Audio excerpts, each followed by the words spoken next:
Hello, good evening everyone. This is Abhishek Chandola and you are watching Chandola classes.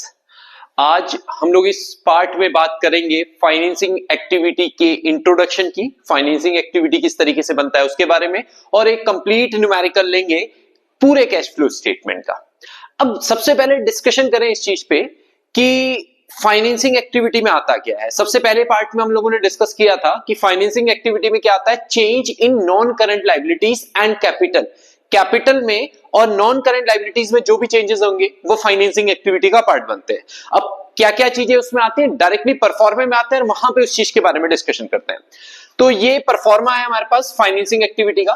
अब यहां पे अगर हम देखें, सबसे पहले चीज क्या आती है, issue of shares. Issue of shares, या हम कह सकते हैं कि जहां पे शेयर्स हमारे क्या हो रहे होंगे, इंक्रीज हो रहे होंगे। क्या हो रहे होंगे, इंक्रीज हो।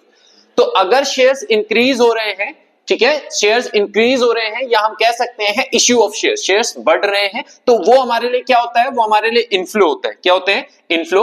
उसके बाद हम लोग कह सकते हैं इश्यू ऑफ डिवेंचर। सेम चीज है कि जब हमारे डिवेंचर्स क्या हो रहे हैं, बढ़ रहे हैं, तो ये भी हमारे लिए क्या है, एक इनफ्लो है। Increase in non current liabilities, मैंने नॉन करंट लायबिलिटीज इसमें लिखा है, कोई भी नॉन करंट लायबिलिटीज हो, जैसे इसमें बैंक लोन हो सकता है, बैंक लोन हो सकता है, मॉर्गेज लोन हो सकते हैं, इस तरीके की कोई भी नॉन करंट लायबिलिटीज है। और डिवेंचर के अलावा, ठीक है ना, उसके अलावा कोई नॉन करंट लायबिलिटीज है तो वो भी आ जाएगा। Decrease in non current liabilities, अगर इंक्रीज हो रही है तो ये इनफ्लो होगा। Increase in non current liabilities inflow है, और अगर वो डिक्रीज हो रहा है तो ये हमारे लिए क्या होगा, आउटफ्लो होगा। क्या होगा, आउटफ्लो होगा नॉन करंट लायबिलिटीज में। उसके बाद आ जाएंगे, अब जब शेयर्स बढ़ रहे थे या डिवेंचर्स बढ़ रहे थे तो हमारे लिए इनफ्लो था, और हम उसको कह रहे थे इश्यू ऑफ शेयर्स या इश्यू ऑफ डिवेंचर।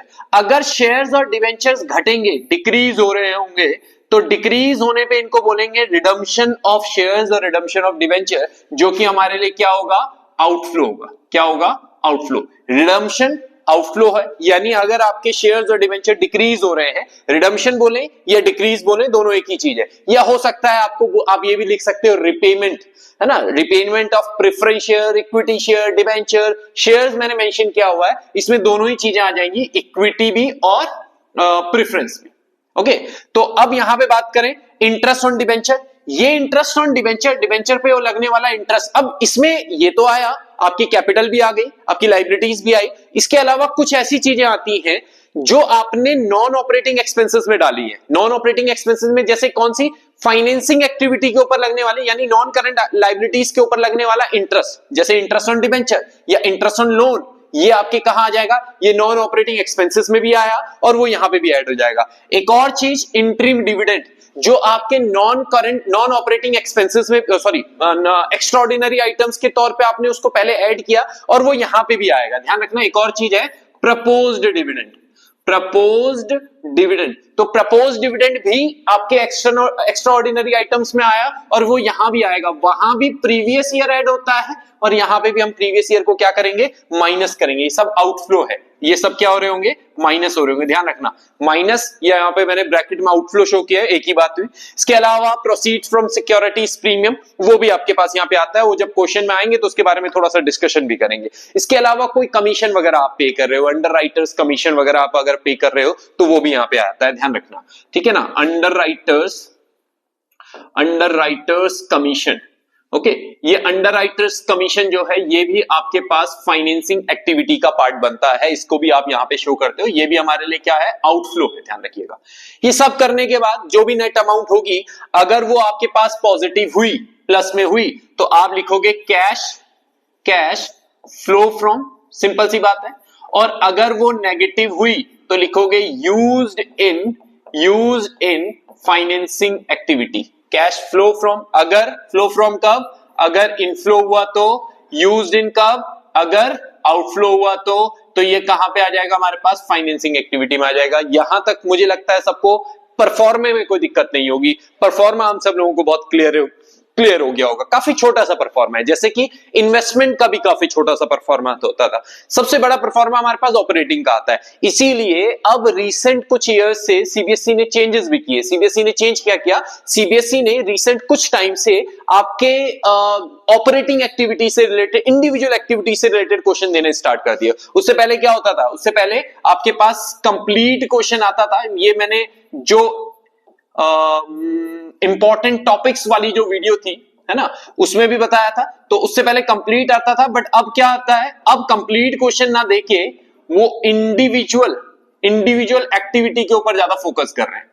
ओके, यानी ऑपरेटिंग का दे दिया या इन्वेस्टिंग का दे दिया या फाइनेंसिंग का दे दिया, किसी इंडिविजुअल एक्टिविटी के आपके पास दे दिया, तो उस चीज का ज्यादा इंपैक्ट आपको देखने को मतलब उस तरीके के क्वेश्चंस आपको यहाँ पे ज्यादा देखने को मिलते हैं। बट अगर हम लोग कंप्लीट क्वेश्चन की प्रिपरेशन कर रहे हैं और इंडिविजुअल एक्टिविटी आ भी जाती है तो कोई परेशानी नहीं है, वो बड़ा आसान हो जाएगा, है ना, बजाय इसके कि हम इंडिविजुअल एक्टिविटी की तैयारी करें, उसकी प्रिपरेशन करें और हमारे पास एक कंप्लीट क्वेश्चन आ गया तो वो ज्यादा दिक्कत हो जाएगी। इससे अच्छा है कि कंप्लीट क्वेश्चन की तैयारी लेके चलते हैं, इंडिविजुअल क्वेश्चन आ भी जाता है तो कोई बड़ी चीज नहीं होगी। ओके, अब ये हमने फाइनेंसिंग एक्टिविटी, हम लोगों ने परफॉर्मा सबके डिस्कस किया, हमने ऑपरेटिंग का परफॉर्मा किया, इन्वेस्टिंग का परफॉर्मा किया। प्रीवियस वीडियो में हम लोगों ने एक न्यूमेरिकल भी देखा था ऑपरेटिंग और इन्वेस्टिंग से रिलेटेड। इस वीडियो में हम बात करेंगे एक फाइनेंसिंग एक्टिविटी के बारे में हम बात कर चुके हैं, अब एक न्यूमेरिकल लेते हैं, कंप्लीट न्यूमेरिकल लेते हैं ऑपरेटिंग, इन्वेस्टिंग और फाइनेंसिंग से रिलेटेड। ओके, तो वहां पे हमें थोड़ा सा ज्यादा क्लियरिटी देखने को मिलेगी। आ जाते हैं, ये एक हमारे पास क्वेश्चन है, from the following balance sheet of young India limited. एक सिंपल क्वेश्चन में यहां पे ले रहे हैं। ओके, ये भी एक सिंपल सा क्वेश्चन हम लोग यहां पे ले रहे हैं, ठीक।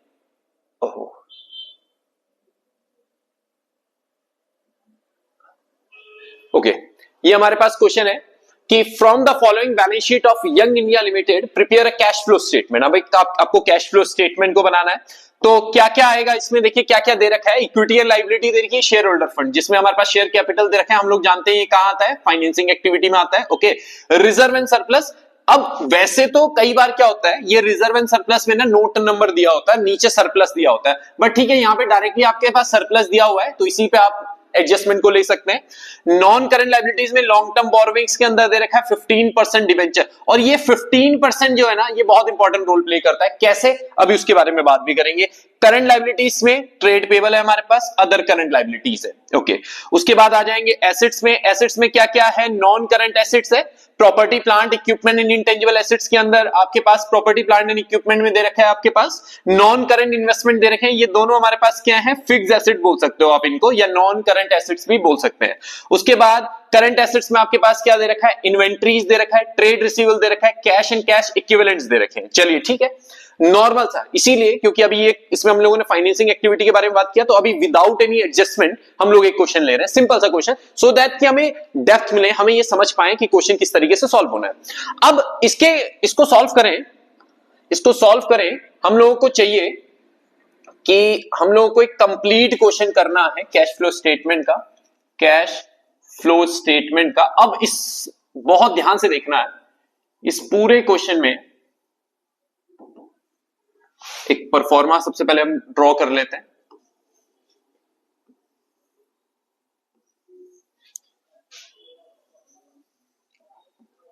ओके, यहां पे आ जाएगा हमारे पास सबसे पहली चीज ऑपरेटिंग एक्टिविटी, और ऑपरेटिंग एक्टिविटी में सबसे पहली चीज आ जाएगी हमारे पास net profit before tax and extraordinary items. Net profit before tax and extraordinary items, ठीक। अब net profit before tax and extraordinary items कैसे कैलकुलेट होता है, यहीं पे देखें, यहीं पे कैलकुलेट कर लेते हैं उसको। सबसे पहले उसमें उस चीज में क्या आता है, सबसे पहले आता है उसमें सरप्लस। क्या आता है, सरप्लस। तो सरप्लस में कितना कितना है, पहले से कितने का था भाई सरप्लस, यहां पे देखें, सरप्लस पहले से था, पहले जो आपके पास सरप्लस में अमाउंट थी वो थी 82,000, और बाद में सरप्लस की अमाउंट हो गई कितनी, 1,83,000। तो ये क्या हो रहा है, बढ़ रहा है, कितने का बढ़ रहा है, 1,01,000। तो सरप्लस आपके पास बढ़ रहा है 1,01,000, यानी आप प्रॉफिट बोल सकते हैं कितने का आ रहा है, नेट प्रॉफिट आपके पास 1,01,000। इसमें चार चीजों को ऐड करना होता है भाई साहब, चार चीजें ऐड होती हैं। पहला, इंटरिम डिविडेंड, क्वेश्चन में नहीं दिया हुआ है, कोई दिक्कत नहीं। जनरल रिजर्व नहीं दिया हुआ है, प्रपोज डिविडेंड नहीं दिया हुआ है, प्रोविजन फॉर टैक्स है कहीं, प्रोविजन फॉर टैक्स नहीं है, प्रोविजन फॉर टैक्स भी नहीं है। चलिए ठीक है, कुछ भी नहीं है, तो कोई भी चीज ऐड नहीं करनी है। आपके पास net profit before tax and extraordinary items कितना आया, 1,01,000, उसको लिख दीजिए वहां पे 1 लाख 1,01,000 रुपीज, 1,01,000 रुपए का आपके पास आया क्या, net profit before tax and extraordinary items. इसके बाद इसमें क्या करना होता है, इसमें ऐड करने होती है हमें कुछ चीजें, जैसे कि नॉन ऑपरेटिंग एक्सपेंसेस को ऐड करना है। नॉन ऑपरेटिंग एक्सपेंसेस में क्या क्या आ जाएगा? नॉन ऑपरेटिंग एक्सपेंसेस में आपके पास जरा क्वेश्चन में देखें, यहां पे कुछ है, क्या क्या आता है? डेप्रिसिएशन आता है, जो क्वेश्चन में है नहीं। यहां पे एक चीज आएगी, क्या आएगा? यहां पे आएगा ये 15% डिबेंचर जो है ये इंपॉर्टेंट रोल प्ले करता है। इंपॉर्टेंट रोल यानी डिबेंचर अपने आप में नॉन करंट लायबिलिटीज है, ये तो फाइनेंसिंग एक्टिविटी का पार्ट है, चलिए ठीक है, पर ये जो इंटरेस्ट ऑन डिबेंचर है ये आपका नॉन ऑपरेटिंग एक्सपेंसेस में आएगा। यहां पे एक बहुत बड़ी कहानी है। कहानी क्या है? यहां पे लिख तो देते हैं हम लोग लिख देते हैं इसके अंदर इंटरेस्ट ऑन डिबेंचर। अब यहां पे तो बड़ा आसान है, यहां पे तो बड़ा आसान है कि हम लोग ये निकाल पा रहे हैं। यहां पे देखिए आपके पास ये डिबेंचर्स पहले से कितने के थे? 80,000, बाद में कितने के हो गए? 50। अच्छा, पहले 50 के थे, बाद में कितने के हो गए? 80,000 रुपीस के। यानी हम लोग ये तो जानते हैं कि हमारे जो ये डिबेंचर्स है ना ये बढ़ रहे हैं। ये पहले 50 के थे, बाद में 80 के हो गए। कहानी आती है कि ये इंटरेस्ट चार्ज किसके ऊपर करें? इंटरेस्ट किसके ऊपर चार्ज करोगे? 50 के ऊपर चार्ज करें या 80 के ऊपर चार्ज करें? ये डिपेंड करता है कि आपका ये इंटरेस्ट ऑन डिबेंचर जो है ना, ये जो डिबेंचर इशू कर रहे हो ना, 30,000 के एक्स्ट्रा डिबेंचर आ रहे हैं, ये कब आ रहे हैं? क्या ये साल के शुरू में आ जा रहे हैं? क्या ये साल के एंड में आ रहे हैं? क्या ये साल के मिड में आ रहे हैं? इसके लिए जरा ध्यान से समझते हैं, ठीक है? अभी बात कर रहे हैं, थोड़ा सा इसको नीचे लेके जाए, पहले इसके बारे में थोड़ा सा डिस्कशन करें कि सपोज करो वो स्टार्टिंग में यानी बिगनिंग में हमारे पास जो स्टार्टिंग में जो थे, बिगनिंग में हमारे पास वो 50,000 रुपीस के थे, ओके, डिबेंचर्स, और एंड में वो कितने के हो गए? 80,000 रुपीज। यानी हमें ये तो पता है कि 30,000 रुपीज के डिबेंचर बढ़े। अब कहानी आती है कि इंटरेस्ट किसके ऊपर लगाया जाए? ये 50 के ऊपर लगाया जाए, ये 80 के ऊपर लगाया जाए? ये डिपेंड करता है कि वो 30,000 कब इशू किए गए। इस क्वेश्चन में कोई इंफॉर्मेशन दिया नहीं है कि वो कब इशू किए, एडजस्टमेंट में उसने कुछ बताया नहीं है। इफ नो इंफॉर्मेशन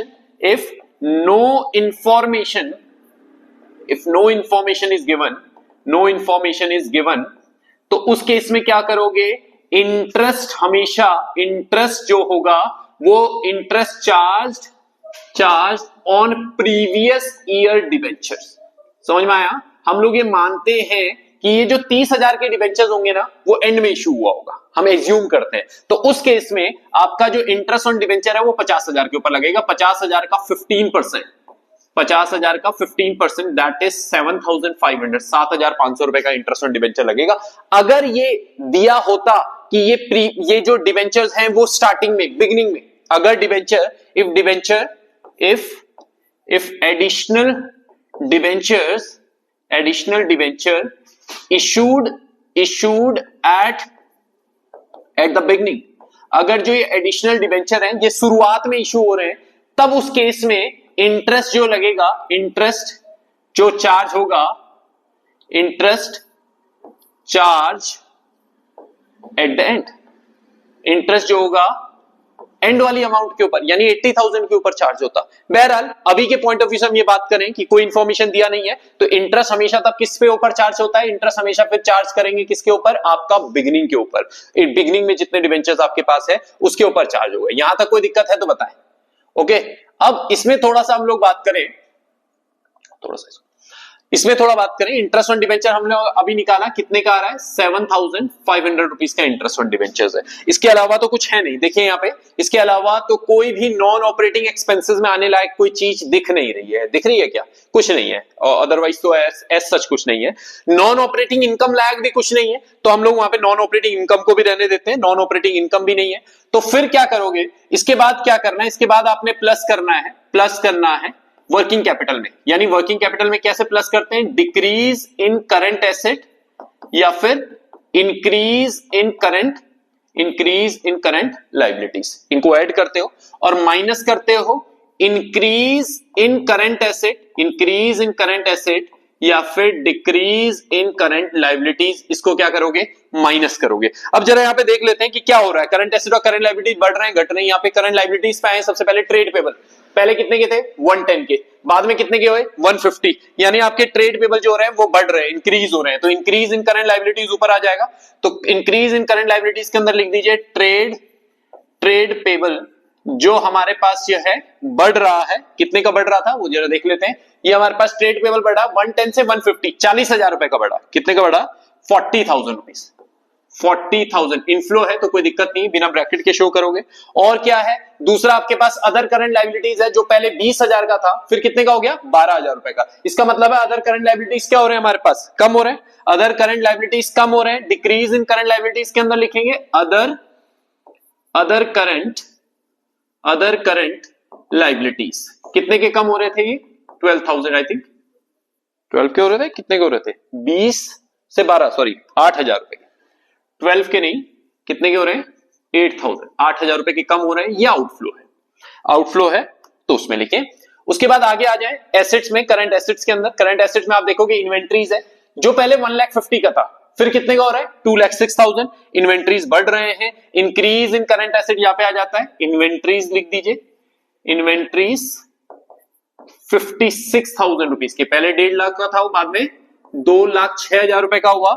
यानी एक बार चेक कर लेते हैं, 56 का ही है, 1,50,000 फिर 2,06,000, बिल्कुल सही। उसके बाद ट्रेड रिसीवेबल जो पहले 70 का था और फिर 32,000 रुपीज का हो रहा है। आपके ट्रेड रिसीवेबल जो है वो क्या हो रहे हैं? डिक्रीज हो रहे हैं। कितने के डिक्रीज हो रहे हैं? 38,000 रुपीज के। तो डिक्रीज इन करंट एसेट्स के अंदर लिख देंगे ट्रेड रिसीवेबल जो 38,000 रुपीज के क्या हो रहे हैं? डिक्रीज हो रहे हैं। आई थिंक ये पूरा हुआ, इसमें और तो कुछ था नहीं। तो ये सारी चीजें हम लोगों ने लिखी। उसके बाद जस्ट इसका नेट अमाउंट बाहर लिखनी है। तो नॉन ऑपरेटिंग एक्सपेंसेस और इनकम की नेट अमाउंट बाहर लिखोगे तो ये आ जाएगा कितने का? 75 ही आ रहा है बाहर। और इनका नेट अमाउंट बाहर कर लेते हैं तो ये हो रहा है 40,000 प्लस 38,000। ये इनफ्लो के हैं और आउटफ्लो के कितने हैं? Plus minus 8,000 minus 56,000। तो इनका नेट अमाउंट आ रहा है बाहर पे कितने का? 14,000 रुपीज। ऊपर ही लिख लेते हैं, 14,000 रुपीज इनका नेट अमाउंट आ रहा है बाहर पे। ओके, तो अब ये 1 लाख, ये हो जाएगा आपके पास 1,01,000 प्लस 7,500 प्लस 14,000, ये हो जाएगा 1,22,500 रुपए। 1,22,500 क्या है? इनफ्लो आ रहा है। तो यहां पे लिखोगे कैश फ्लो फ्रॉम कहां पे? Operating activity. Cash flow from operating activity 1,22,500 रुपए। अब यहां पे हम लोगों ने ऑपरेटिंग एक्टिविटी के बारे में बात किया। इसके बाद हम लोग बात करेंगे किसके बारे में? Investing activity. इसी के नीचे कर लेते हैं इन्वेस्टिंग एक्टिविटी को। तो इसको पहले हटा ही देते। ओके, इन्वेस्टिंग एक्टिविटी के बारे में बात करें।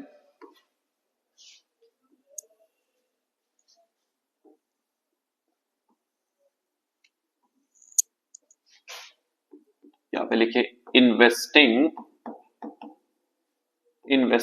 एक्टिविटी। अब इन्वेस्टिंग एक्टिविटी में क्या आता है? इन्वेस्टिंग एक्टिविटी में आपके पास नॉन करंट एसेट्स क्या अमाउंट्स आती है। नॉन करंट एसेट्स में देखिए क्या है? प्रॉपर्टी प्लांट एंड इक्विपमेंट पहले कितने का था? 1,17,500। बाद में कितने का हुआ? बाद में हुआ 2,74,000 रुपीज। कोई एडजस्टमेंट नहीं है। जैसे कि लास्ट वीडियो में हम लोग देख रहे थे कि एडजस्टमेंट था तो हमने अकाउंट बनाया था। एडजस्टमेंट नहीं है तो अकाउंट बनाने की जरूरत नहीं है। 1,57,000 रुपीज जो है परचेज किया है आपने। Purchase of plant and machinery कितने का आपने परचेज किया हुआ है? ये परचेज किया आपने 1,57,000 रुपीज और परचेज किया है तो आउटफ्लो है आपके पास। दूसरा क्या है? एक और आपके पास नॉन करंट एसेट्स है वहां पे, that is non current investment. Non current investment भी पहले कितने का था? 55,000। बाद में कितने का हो गया? 68,000 रुपीज। यानी 13,000 रुपए का नॉन करंट इन्वेस्टमेंट जो है वो आप बढ़ रहा है। तो उसको लिखें increase in non current investment. आपके पास नॉन करंट इन्वेस्टमेंट जो है वो इंक्रीज हो रहा है कितने का? 13,000 रुपीज का। ये भी इंक्रीज हो रहा है, ये भी आपके लिए आउटफ्लो है। और तो कुछ था नहीं इन्वेस्टिंग एक्टिविटी में, कोई इनकम भी नहीं मिल रही है इन्वेस्टिंग एक्टिविटी से। तो बस इसको टोटल करें, दैट इज ऑफ रुपीज कितना हो जाएगा? 1,70,000, 1,70,000। दोनों को ऐड कर दिया, दोनों आउटफ्लो है। तो ये आउटफ्लो है तो यहां पे लिखेंगे कैश यूज्ड इन कहां पे? इन्वेस्टिंग एक्टिविटी ऑफ रुपीज कितना? 1,70,000। इसके बाद हम लोग तीसरी चीज बनाएंगे। आई थिंक यहां तक की चीजें हम सबको क्लियर होंगी। इसके बाद तीसरी एक्टिविटी बनेगी जिसको हम कहते हैं financing activity. Financing activity, okay. अब फाइनेंसिंग एक्टिविटी में क्या क्या आता है, हम लोगों ने आज ही उस टॉपिक के बारे में भी बात किया था, फाइनेंसिंग एक्टिविटी के बारे में, ठीक है। फाइनेंसिंग एक्टिविटी में आता है हमारे पास non current liabilities. Financing activity में कौन सी आती है, नॉन करंट लायबिलिटीज। जरा उनके बारे में बात कर लेते हैं कि कौन कौन सी वो नॉन करंट लायबिलिटीज है, और उसके बाद ये पूरा क्वेश्चन कैसे होगा वो भी ध्यान देना है। अभी तो हम लोगों ने सिर्फ फाइनेंसिंग एक्टिविटी तक देखा था, उसके आगे भी थोड़ा सा क्वेश्चन रहता है, उसके बारे में अभी बात करेंगे।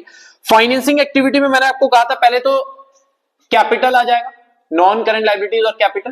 कैपिटल में आपके पास शेयर कैपिटल है जो पहले 2 लाख रुपए का था और बाद में कितने का हो गया, 2,50,000, यानी आपने शेयर इश्यू किए, तो आप यहां पे लिखेंगे issue of share capital, issue of share capital. कितने के शेयर कैपिटल बढ़े आपके पास, 50,000, 50,000 रुपए के शेयर कैपिटल आपके पास बढ़ रहे हैं। चलिए ठीक है, इनफ्लो है। उसके बाद आप देखें लॉन्ग टर्म बोरोइंग के अंदर डिवेंचर्स हैं जो पहले 50 के थे फिर 80 के हो रहे हैं, यानी 30,000 रुपए के आपके पास डिवेंचर्स भी इश्यू हो रहे हैं। आप यहां पे लिखेंगे इश्यू ऑफ डिवेंचर, जो कितने के इश्यू हो रहे हैं, 30,000। कितने के इश्यू हो रहे हैं, 30,000। उसके बाद तीसरी चीज यहां पे आ जाती है, तीसरा जो आता है यहां पे वो आता है हमारे पास कोई और, पहले ये चेक कर लेते हैं कि कोई और नॉन करंट लायबिलिटीज है आपके पास, नहीं कोई और नॉन करंट लायबिलिटीज नहीं है। तो अब यहां पे जब मैंने आपको परफॉर्मा डिस्कस करा था तो मैंने वहां पे आपको बताया था कि कुछ चीजें जो है वो हमारे पास यहां पे आती है, ठीक है ना। कौन कौन सी चीजें, जैसे कि इंटरेस्ट ऑन डिबेंचर्स था जो नॉन ऑपरेटिंग एक्सपेंसेस में हमने यहाँ पे चार्ज किया था, यहाँ पे नॉन ऑपरेटिंग एक्सपेंसेस में हम आए थे तो यहाँ पे इंटरेस्ट ऑन डिबेंचर 7,500 का हमने लगाया था। वही 7,500 का इंटरेस्ट ऑन डिबेंचर जो है वो यहाँ पे हम लोग लिखेंगे interest on debentures financing activity में 7,000, यहाँ पे लिख देते इंटरेस्ट ऑन डिबेंचर 7,500 रुपीज का आउटफ्लो वहां पे ऐड हुआ था, यहाँ पे क्या हो जाएगा माइनस, क्योंकि फ्लो आउटफ्लो तो है ही, आपने इंटरेस्ट ऑन डिबेंचर पे किया है तो इंटरेस्ट ऑन डिबेंचर्स आपके लिए क्या है, आउटफ्लो ऑफ कैश तो है ही, इसलिए यहाँ पे वो आया फाइनेंसिंग एक्टिविटी के अंदर। इसके अलावा अगर कोई प्रपोज डिविडेंड होता क्वेश्चन में वो आ जाता, इंटरिम डिविडेंड होता वो आ जाता, कोई अंडरराइटर्स कमीशन होता वो आ जाता, सिक्योरिटीज प्रीमियम होता वो आ जाता। ऐसा कुछ यहाँ पे दिख नहीं रहा है, ऐसा कुछ यहाँ पे है नहीं इस क्वेश्चन में, तो कुछ और डालने की जरूरत है भी नहीं। तो बस ठीक है, इनका नेट अमाउंट निकालो, 50 और 30 80, ये माइनस करें तो ये हो रहा है 72,500 आई गेस। तो यहां पे आ जाएगा 72,500, इसको लिखेंगे कैश क्या, फ्लो फ्रॉम, इनफ्लो है ना, कहां पे, financing, cash flow from financing activity, cash flow from financing activity कितने रुपए का, 72,500। यहां पे हमने ऑपरेटिंग का आंसर निकाला, कितना आ रहा है हमारे ऑपरेटिंग का आंसर, ये आ रहा है 1,22,500। ये हमारे ऑपरेटिंग का आंसर है, ऑपरेटिंग का, ओके। हमारा क्या है, ये इन्वेस्टिंग का आंसर है 1,70,000 रुपए, इन्वेस्टिंग का, और ये हमारा फाइनेंसिंग का आंसर है 72,500। अब इसके बाद ये इस चैप्टर की एडवांटेज भी समझो और डिसएडवांटेज भी समझो। एडवांटेज ये कि आपको इसका आंसर पता चल जाता है, डिसएडवांटेज भी यही कि आंसर पता चल जाता है कि भैया इतना आना चाहिए, अगर एग्जाम में नहीं आ रहा होगा तो हम कई बार होपलेस हो जाते हैं। तो एक बार ये देख लेते हैं कि कैसे हम इसके आंसर को वेरीफाई कर सकते हैं। उसके लिए हमें यहाँ पे क्या करना पड़ेगा, उसके लिए हमें यहाँ पे नेट कैश निकालना पड़ेगा, calculation of net cash, okay. क्या करना है, calculation of net cash. Net cash का कैलकुलेशन बहुत आसान है। नेट कैश का कैलकुलेशन जो होता है वो एक फॉर्मूला है A प्लस बी प्लस सी, बहुत सिंपल सी बात है। A यानी ऑपरेटिंग का आंसर, B यानी इन्वेस्टिंग का आंसर और C यानी फाइनेंसिंग का आंसर। ऑपरेटिंग का आंसर था 1,22,500, 1,22,500। इन्वेस्टिंग का आंसर था आपके पास 1,70,000 का आउटफ्लो है, 1,70,000 आउटफ्लो, और फाइनेंसिंग का आंसर है आपके पास 72,500। तो इनको ऐड कर लेते हैं, कितना हो रहा है, 1,22,000, 1,22,500 प्लस 72,500 माइनस 1,70,000, ये आ रहा है 25,000, 25,000 रुपए। नेट कैश का आंसर कितना आ रहा है, 25,000। यानी हम लोग यहाँ पे अब 25,000 किस चीज का आ रहा है, इनफ्लो का आ रहा है ऑब्वियसली, तो हम यहाँ पे लिख सकते हैं नेट कैश, क्या लिखेंगे, नेट कैश, इनफ्लो आ रहा है ना, तो flow from, net cash flow from, कहां से, पूरे कैश फ्लो स्टेटमेंट। ये पूरे कैश फ्लो स्टेटमेंट से आपको नेट कैश का इनफ्लो हुआ, कितने का हुआ, 25,000 रुपए, 25,000 रुपीज, जो आपने ऑपरेटिंग, इन्वेस्टिंग और फाइनेंसिंग के आंसर को ऐड करके निकाला। अब इसको वेरीफाई करना है। वेरीफाई करने का तरीका क्या है? वेरीफाई ऐसे करोगे कि इसमें ऐड करोगे opening cash and cash equivalents का बैलेंस। कैश और कैश इक्विवेलेंट्स में क्या आ जाता है? कैश का बैलेंस आ जाता है, बैंक का बैलेंस आ जाता है, और एक मार्केटेबल सिक्योरिटीज जिसको हम लोग करंट इन्वेस्टमेंट बोलते हैं, उसको भी हम लोग कैश एंड कैश इक्विवेलेंट्स का पार्ट मानते हैं। ओके, तो इसमें देख लेते हैं हमारे पास कैश एंड कैश इक्विवेलेंट्स में क्या क्या दे रखा है। यहाँ पे direct cash and cash equivalent दे रखा है। इसका ओपनिंग बैलेंस ऐड करना है। ओपनिंग बैलेंस कितना आ रहा है? 70,000। इसका ओपनिंग बैलेंस कितना है? 70,000 रुपीज जो है वो इसमें ऐड कर लेते हैं, और जितना भी ये टोटल आ रहा होगा इसको ऐड करके, इसके ऐड करके जो टोटल आ रहा है वो कितना आ रहा है? इसको ऐड करके जो टोटल आ रहा है वो आ रहा है 25 + 70, कितना आ रहा है? 95,000। कितना आ रहा है? 95,000 आ रहा है ना। 70 और 25 को जोड़ेंगे तो कितना आ रहा है? 95। ये बराबर होना चाहिए, ये इक्वल होना चाहिए किसके? Closing cash and cash equivalent के। Closing cash and cash equivalent कितने का है? 95,000। हो रहा है कि नहीं हो रहा है? बराबर हो रहा है कि नहीं? 95,000। यानी इसका मतलब है कि कैश फ्लो स्टेटमेंट का आंसर बिल्कुल सही है। ये क्या आया? इसको टोटल करके निकला closing cash and cash equivalents. ध्यान रखिएगा, अगर ये closing cash and cash equivalents के इक्वल आ रहा है तो आपका क्वेश्चन सही, आपका सॉल्यूशन सही, अदरवाइज सॉल्यूशन में कहीं ना कहीं कुछ ना कुछ गड़बड़ है। मैं फिर भी आपको सजेशन दूंगा कि बोर्ड एग्जामिनेशन में just in case human errors होते हैं, हमसे भी होते हैं, आपसे भी होते हैं, अगर ऐसा इस तरीके का कुछ हो जाता है, आंसर सही नहीं आता है, तो उस समय के लिए उसको छोड़े और पहले पूरा पेपर अटेम्प्ट करें, उसके बाद लास्ट में उसको जरूर चेक करो, क्योंकि ये हमारे लिए एक एडवांटेज है। ये देखना कि हाँ हमें ये पता चल गया 95,000, और अगर ये सही आ जाता है तो बिल्कुल सही, कोई दिक्कत नहीं, पूरे मार्क्स, 6 नंबर का क्वेश्चन आना है और 6 नंबर पूरे।